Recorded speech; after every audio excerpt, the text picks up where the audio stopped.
Apa hanya agama Islam yang paling benar di antara agama lainnya? Boleh dijelaskan dan minta perbandingannya Ustaz. Kebetulan ini pertanyaan anak saya yang di kelas 3 SD dan kebetulan juga sedang berada di sini. Tentu saja, agama Islam itu bukan agama baru. Agama Islam bukan agama baru. Agama Islam satu-satunya agama yang Allah turunkan dari langit namanya Islam. Dari zaman Nabi Adam sampai Nabi Muhammad SAW sama namanya agama Islam. Agama Islam ini yang dibawa oleh para nabi-nabi isinya adalah beriman kepada Allah dan beriman kepada semua yang Allah suruh imani termasuk nabi-nabi dan rasul.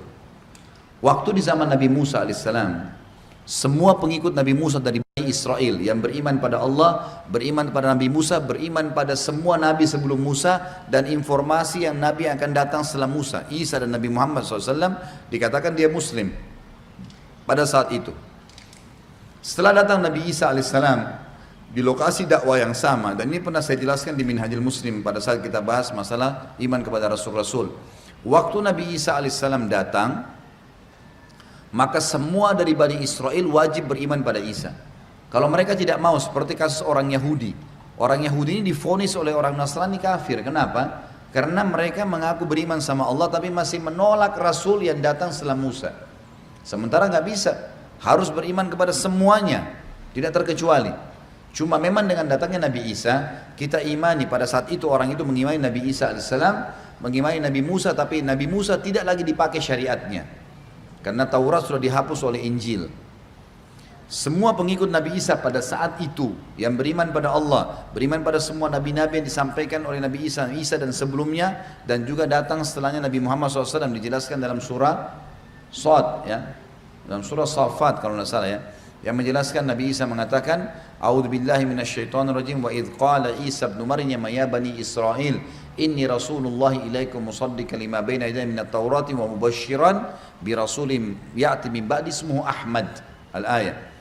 Dan ingatlah ketika Isa berkata kepada Bani Israel, ya, aku diutus untuk kalian semua membenarkan apa ada yang dalam Taurat, gitu kan, tapi sudah dihapus dengan kitab yang saya bawa Injil, dan menyampaikan berita gembira akan datang Nabi setelahku bernama Ahmad, Nabi Muhammad SAW. Nah, orang yang meyakini konsep ini, beriman pada Allah, beriman pada Nabi Isa, beriman pada semua nabi-nabi sebelumnya dan Nabi Muhammad yang akan datang, namanya Muslim.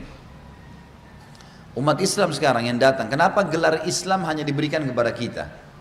Kenapa yang mengaku pengikut Nabi Musa dikatakan Yahudi? Kenapa pengikut Nabi Isa dikatakan Nasrani, tidak dikatakan Islam lagi? Karena setelah datangnya Nabi Muhammad SAW, bentuk keimanan yang bisa dapat status Islam mengimani Allah dan mengimani semua nabi-nabi dan rasul, tidak boleh dibedain.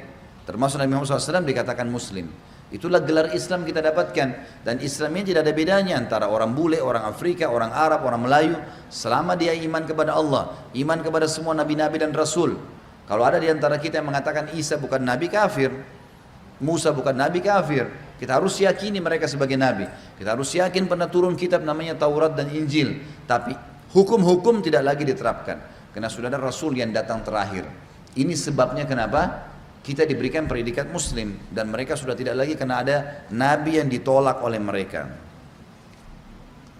Ini bisa dibaca, tentunya ibu nanti bisa bacain anaknya, sama-sama buka Quran di rumah. Al-Imran ayat 19, Al-Imran ayat 85. Ini semua menjelaskan tentang kebenaran Islam, dan juga ada Al-Maidah ayat 3 menjelaskan kesempurnaan agama Islam di tengah-tengah ayatnya.